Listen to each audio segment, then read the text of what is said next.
कवन नगरिया बजवा बाजऊ हरदिया तोरा लागोगे। कवन नगरिया बजवा बाजऊ हरदिया तोरा लागो हरदिया तोरा लागोगे। जानूगे सुनी के कर जाए हमर फाटो दरदिया कोई नहीं बाटो होगे। जानूगे सुनी के करे जा हमर फाटो दरदिया कोई नहीं बाटो होगे। पूर्व नगरिया बजवा बाजऊ हरदिया हमारा लागो हरदिया हमारा लागो रे। सोनारी घरवा के लोग बही मनामा मड़वा बही डाटो रे।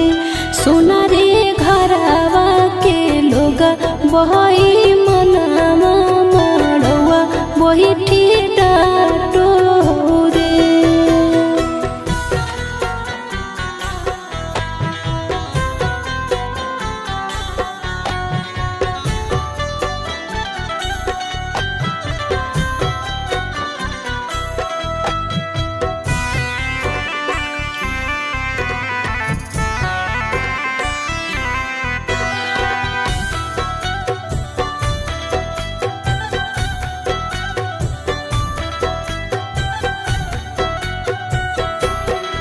हद जखनी ढराई जैतौ तोर शंखा बनिया हो जैतै खत्म हमर प्यार के कहानिया।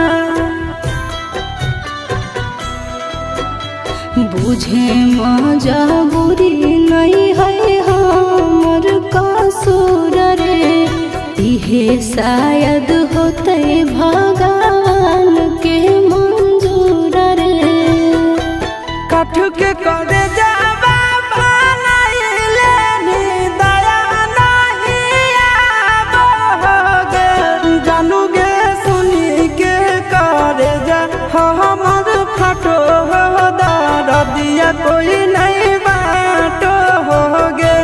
जानूगे सुनी के करे जा हमर फाटो दरदिया कोई नहीं बाटो होगे।